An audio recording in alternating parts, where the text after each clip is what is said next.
Good morning. मैंने आप लोगों को टेस्ट दिया था और एक दिया था असाइनमेंट 6। आई होप आपने उसको करने की कोशिश की होगी। बहुत इम्पोर्टेंट है। ये आपकी एनसीईआरटी की जो बुक है उसी की प्रॉब्लम्स हैं। तो today we will discuss assignment 6। Okay बच्चे, ये प्रॉब्लम्स आप अपनी नोटबुक के अंदर नोट करके और उसके सॉल्यूशन वहाँ नोट कर लेना, ठीक है। और इसकी आप लोग जो है, तरीका यही है कि जो प्रॉब्लम हम करते हैं उसकी प्रैक्टिस भी करनी है। ओके चलिए,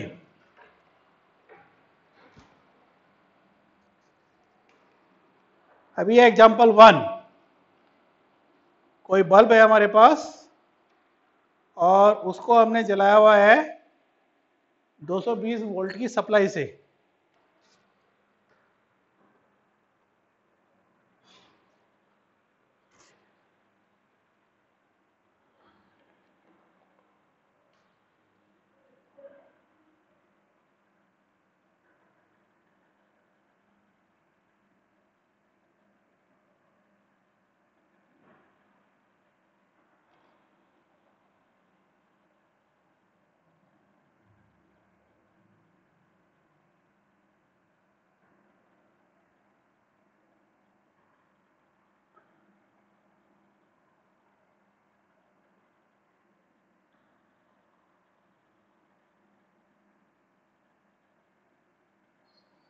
है ना, ऐसे ये बल्ब है 100 वाट का और इसको हम जला रहे हैं 220 वोल्ट की सप्लाई के ऊपर। क्या क्या फाइंड करना है हमारे को? एक तो निकालना है रेजिस्टेंस,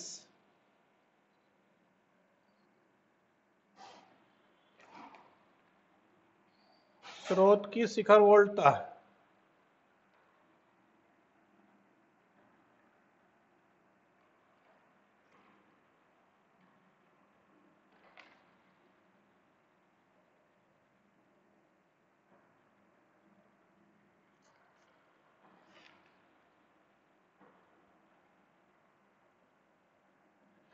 तीन चीजें निकालनी है हमें। बल्ब का प्रतिरोध और जो वोल्टेज है हमारी, यहाँ पे जो वोल्टेज होती है ना, जैसे वो बोलता है कि 220 वोल्ट की प्रत्यावर्ती स्रोत से जोड़ा गया है, तो ये 220 वोल्ट जो है हमारी कौन सी है? वर्ग माध्य मूल मान। ठीक है, तो 220 वोल्ट की सप्लाई है हमारी। तो 220 वोल्ट की सप्लाई का मतलब है कि वोल्टेज का जो वर्ग माध्य मूल मान है वो 220 वोल्ट है। तो पहले निकालना है हमें रेजिस्टेंस।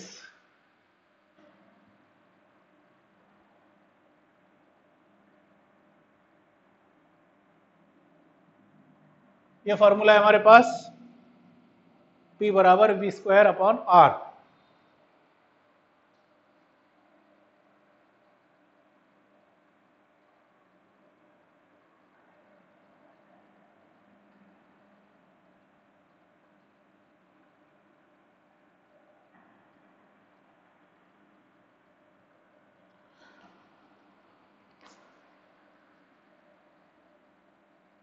तो जो बल्ब है उसका प्रतिरोध हो गया 484 ओम, है ना। जो फार्मूले हमारे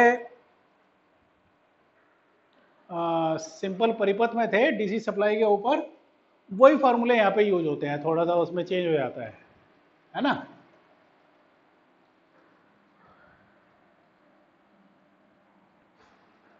अभी निकालना है हमें वोल्टेज का शिखर मान। तो वोल्टेज के शिखर मान और वर्ग माध्य मूल मान के अंदर रिलेशन होती है V0 बराबर √2 VRMS।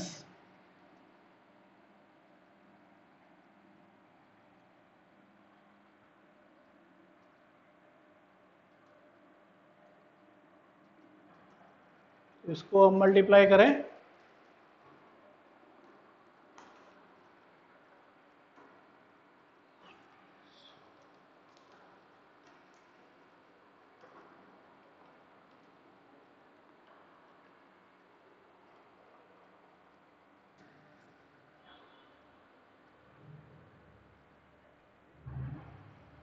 प्रत्यावर्ती वोल्टेज का शिखर मान हो गया 311 वोल्ट, है ना।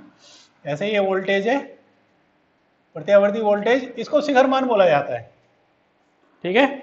और इसका जो माध्य मान है उसको बोलते हैं वर्ग माध्य मूल मान। और निकालना है हमें बल्ब में प्रवाहित होने वाली आरएमएस धारा।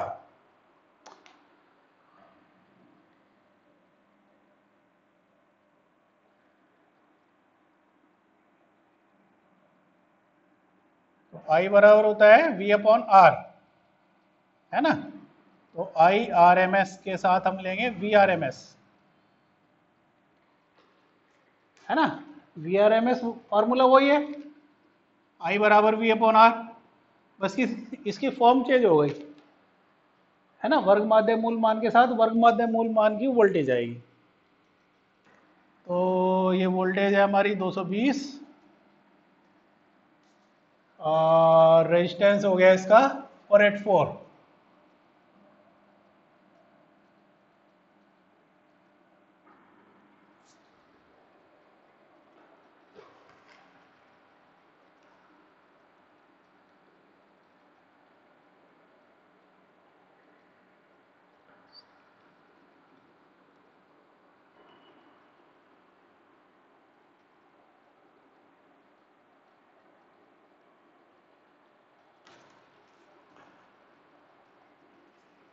दो सौ 20 डिवाइडेड बाई 484,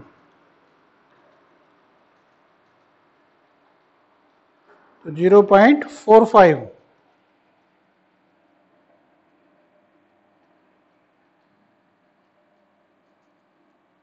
तो इतनी करंट हो गई। तो ये एनसीईआरटी की जो बुक है यूनिट 7, उसका पहला एग्जाम्पल है 7.1, ठीक है।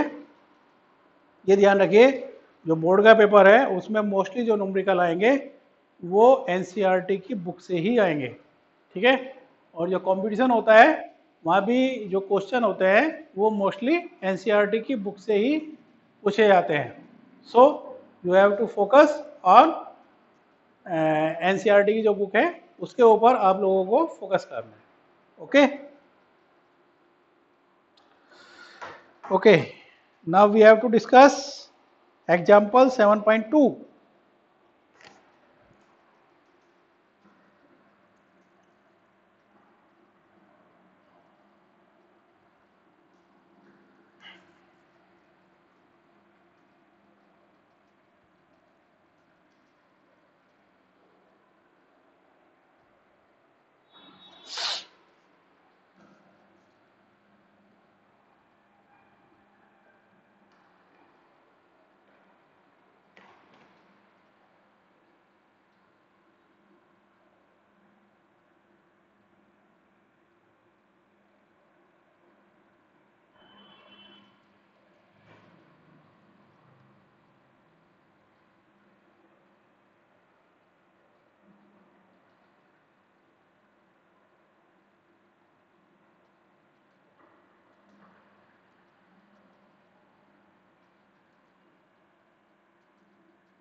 ऐसे ही सप्लाई है हमारे पास प्रत्यावर्ती वोल्टेज की 220 वोल्ट की, और इस सर्किट के अंदर एक कुंडली जुड़ी हुई है, कॉइल जुड़ी हुई है, जिसका स्वयं प्रेरण गुणांक कितना है 25 milli ampere, sorry 25 milli henry, H का मतलब हेनरी,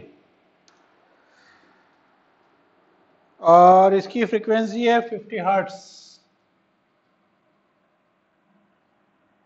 50 हर्ट्स। तो इसमें हमें निकालना है, एक तो निकालना है प्रेरण प्रतिघात और एक निकालना है IRMS।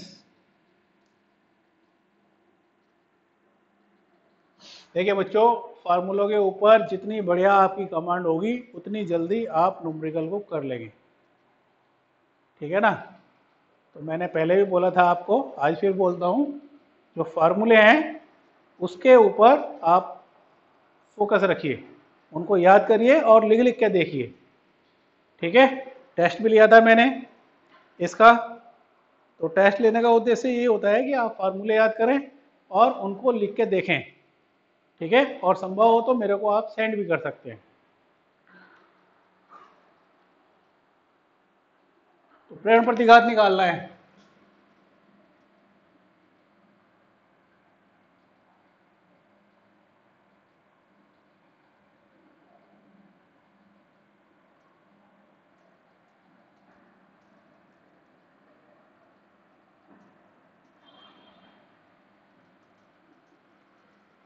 तीन सौ 314 मल्टीप्लाई बाई 25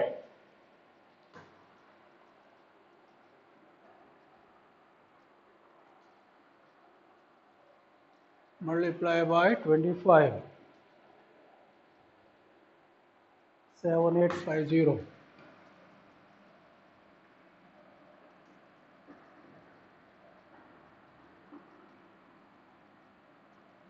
तो इसका जो रेजिस्टेंस है, जो कुंडली का प्रतिरोध होता है सर्किट के अंदर, जिसको हम बोलते हैं प्रेरण प्रतिघात, तो कितना हो गया 7.85 ओम। अब इसके अंदर हमें करंट निकालनी है, IRMS।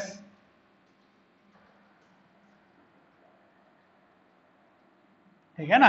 अब तुम्हारे पास फार्मूला है R बराबर V अपॉन आई, तो यहाँ से I बराबर हो गया V अपॉन आर, तो यही फार्मूला यहाँ पे लिखा जाएगा। बस क्या करेंगे हम, I की जगह IRMS कर देंगे, और रेजिस्टेंस क्या है XL। फार्मूला यही है, केवल क्या क्या क्या करा हमने, I की जगह IRMS आ गया, V की जगह VRMS आ गया, और R की जगह आ गया XL, सर्किट का प्रेरण प्रतिघात। डिवाइड करिए 220 और ये हमारा 7.85।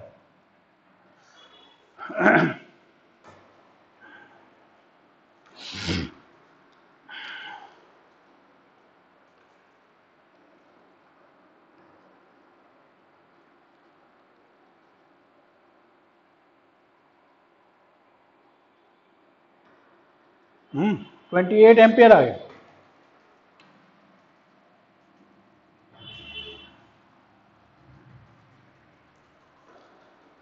Got it. तो फार्मूला यही चलता है हमारा, है ना। बस रेजिस्टेंस की जगह हम क्या करेंगे, अगर यहाँ पे कुंडली है तो आर की जगह आएगा एक्सएल, और अगर यहाँ पे जो है यहाँ पे धारिता है तो आर की जगह क्या आएगा एक्स सी, है ना। और अगर आर और सी दोनों हैं या आर और एल है तो आर की जगह क्या आएगा जेड, सर्किट का टोटल रेजिस्टेंस, उसको हम बोलते हैं प्रतिबाधा। ओके।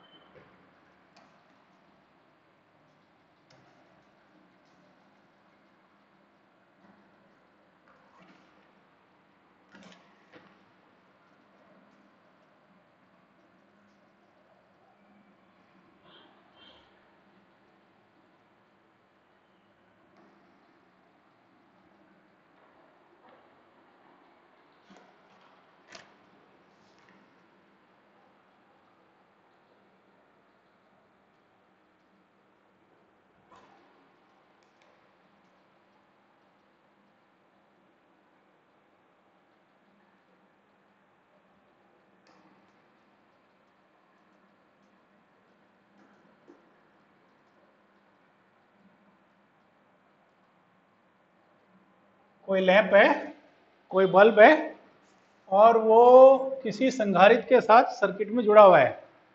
तो लैंप का मतलब होता है रेजिस्टेंस, ठीक है।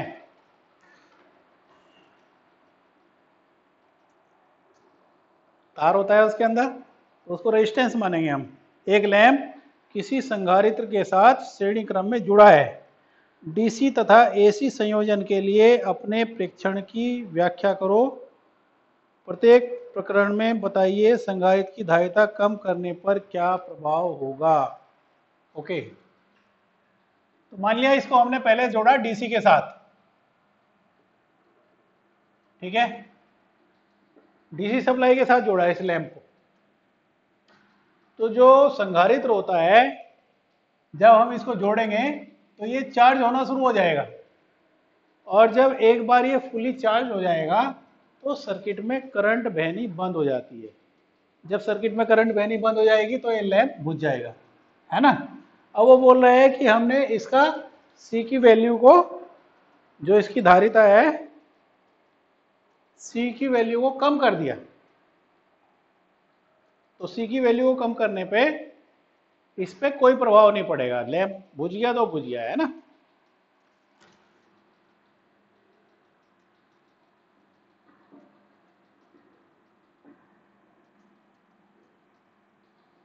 बहुत इंपॉर्टेंट है भाई, ठीक है।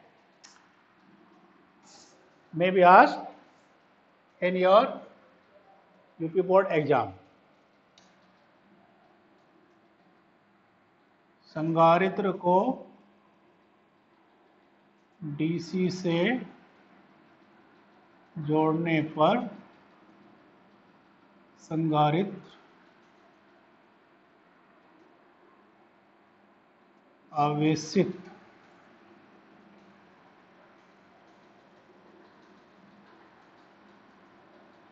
होने लगता है, ठीक है। जैसे इसको सप्लाई से हम जोड़ेंगे, डीसी सप्लाई से, तो ये चार्ज होना शुरू हो जाएगा, और जब ये चार्ज पूरा हो जाएगा तो सर्किट में धारा बहनी बंद हो जाती है।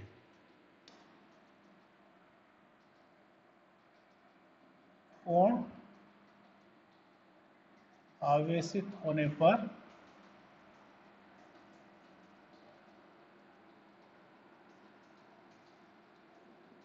परिपथ में धारा बहनी बंद हो जाती है।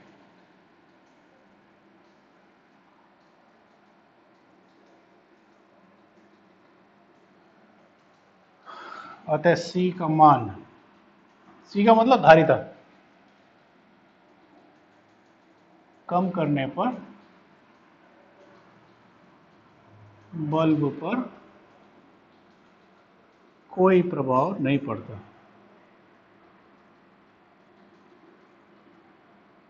No effect.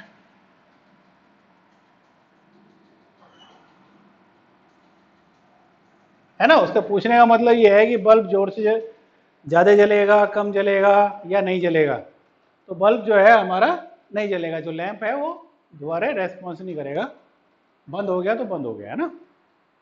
अभी हमने इसको एसी के साथ कनेक्ट कर दिया,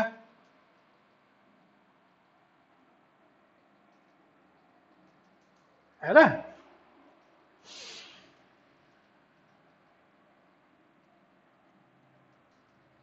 तो XC बराबर होता है 1/ωc।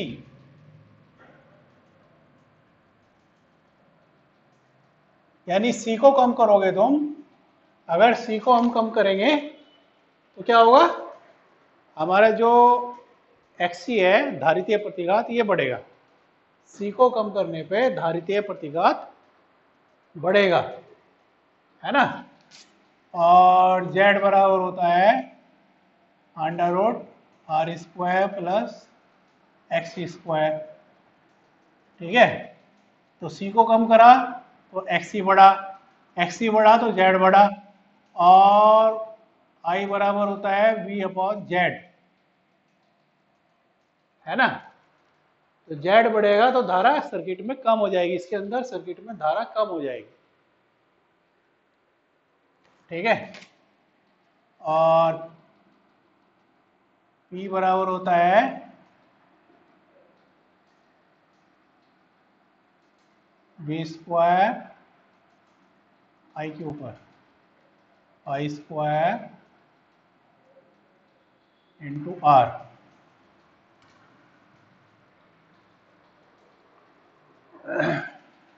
है। फिर दोबारा समझिए, C को कम करा तो XC कम, है ना। XC कम हो जाएगा हमारा, सॉरी, वो कह रहा है संधारित्र की धारिता कम करने पर क्या प्रभाव पड़ेगा। तो C को कम करा तो XC हमारा बढ़ गया, XC बढ़ेगा, XC बढ़ेगा तो Z बढ़ेगा, ठीक है ना, इस फार्मूले से जेड बढ़ेगा, और जेड बढ़ेगा तो आई घटेगी, जो धारा है सर्किट में आई आर एम एस धारा घटेगी, है ना। अब जो बल्ब की ग्लोज है वो डिपेंड करती है कि पावर कंजम्पशन बढ़ रहा है कि घट रहा है। अगर पावर से कंजम्पशन जो है घटेगा तो उसकी ग्लोज कम हो जाएगी, है ना, और पावर कंजम्पशन बढ़ेगा तो उसकी ग्लोज बढ़ जाएगी। तो यहाँ पे धारा कम हो गई, तो धारा कम होने का मतलब है पावर कंजम्पशन घटेगा, और पावर कंजम्पशन घटेगा तो उसकी ग्लोज कम हो जाएगी।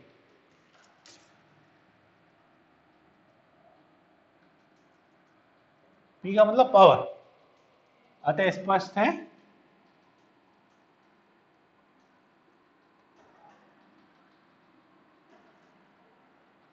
सी घटाने पर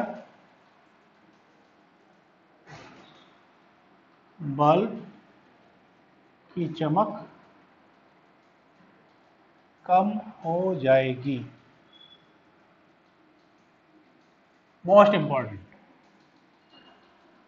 ठीक है, ये क्वेश्चन एग्जाम्स में आ सकता है। फिर दोबारा समझ लीजिए, ये लैंप है, इसके साथ ये एक संधारित्र है जो जुड़ा हुआ है। तो अगर हम इसको डीसी पे जोड़ते हैं तो एक बार ये पूरा चार्ज होने के बाद सर्किट के अंदर धारा बहनी बंद हो जाएगी डीसी के ऊपर, है ना, डीसी को ब्लॉक कर देगा, तो बल्ब हमारा बुझ जाएगा। अब अगर हम सी को कम कर रहे हैं या ज़्यादा कर रहे हैं तो उसकी चमक पे कोई प्रभाव नहीं पड़ेगा, बल्ब भी नहीं जल रहा। एसी में क्या होता है, अब एसी के साथ कनेक्ट करा तो सी को कम करोगे, तो सी को कम करोगे तो एक्सी बढ़ेगा, एक्सी बढ़ेगा तो जेड बढ़ेगा, जेड बढ़ेगा तो धारा घटेगी, और धारा घटेगी तो पावर भी घटेगी। इस फार्मूले से P बराबर आई स्क्वायर इंटू आर, पावर घटेगी, और पावर घटेगी तो बल्ब की चमक कम हो जाएगी, जो उसकी ग्लोज है लैंप की वो कम हो जाएगी। Okay, got it. Most important question, exam में जाने से पहले आपको ये प्रॉब्लम आनी चाहिए, ठीक है ना। ऐसे एक प्रॉब्लम और है, इसमें डिस्कस करते हैं। एग्जाम्पल 7.5।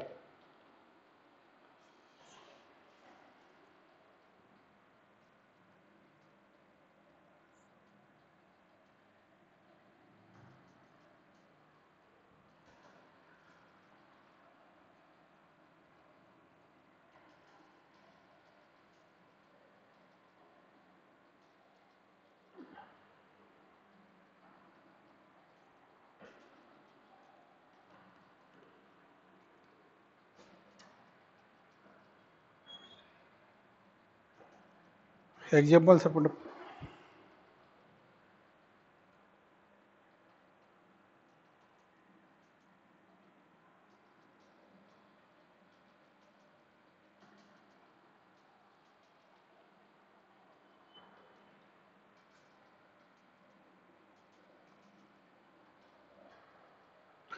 यहाँ पे जो बल्ब है वो कुंडली के साथ जुड़ा हुआ है।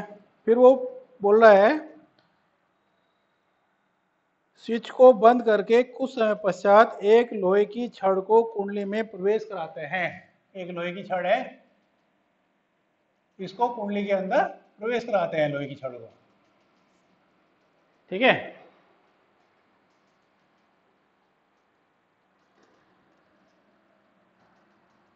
तो एसी परिपथ है ये। तो एक्सएल बराबर होता है ओमेगा एल बराबर 2 पाई एफ एल। तो जैसे ही इसके अंदर लोहे की छड़ हम प्रवेश कराएंगे, इसका स्वयं प्रेरण गुणांक बढ़ जाएगा, कुंडली का स्वयं प्रेरण गुणांक बढ़ेगा, और जब ये एल बढ़ेगा तो इसका प्रेरण प्रतिघात बढ़ जाएगा, ठीक है ना।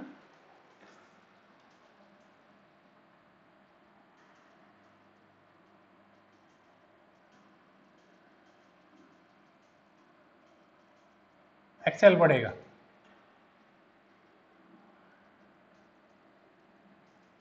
जेड बड़ा होता है under R square plus XL square, XL square बढ़ गया तो जेड बढ़ेगा।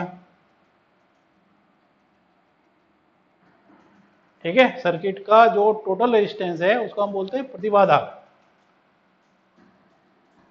तो ये जेड बढ़ेगा, प्रतिबाधा बढ़ेगी।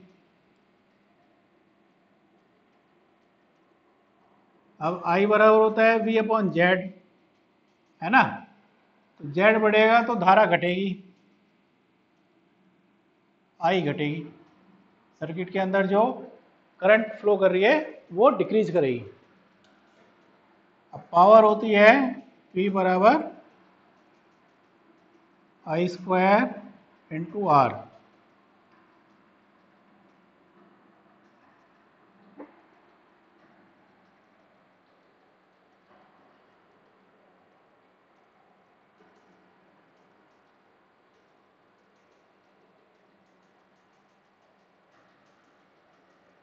है ना। तो आई हमारी रिड्यूस कर रही है, तो आई घटेगी तो पावर घटेगी।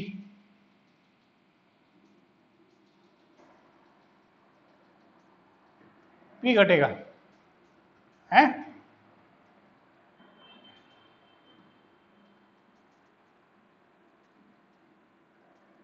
शक्ति घटने से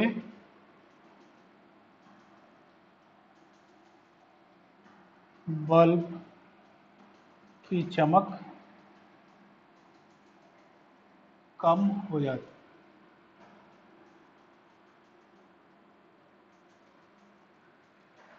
ठीक है, फिर समझ लीजिए, जैसे ही हम इसके अंदर ये लोहे की छड़ डालेंगे तो लोहे की छड़ डालने से इसका जो स्व प्रेरण गुणांक है वो बढ़ जाएगा, एल बढ़ेगा। एल बढ़ेगा तो इसका एक्सएल बढ़ जाएगा, है ना, प्रेरण प्रतिघात।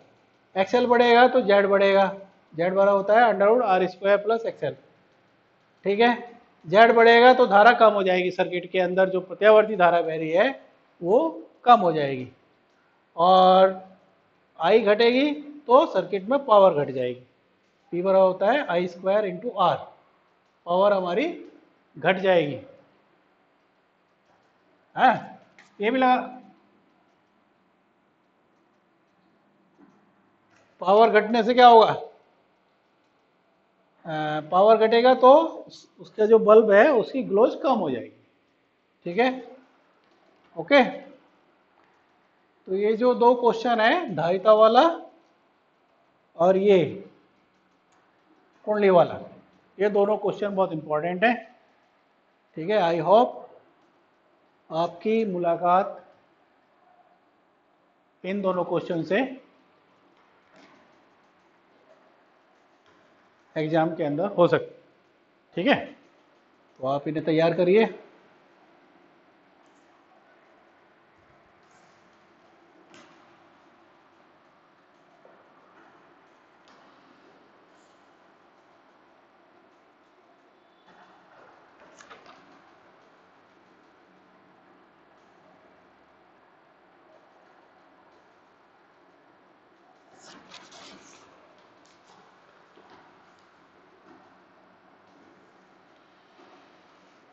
चलिए, ओके, ऑल द बेस्ट।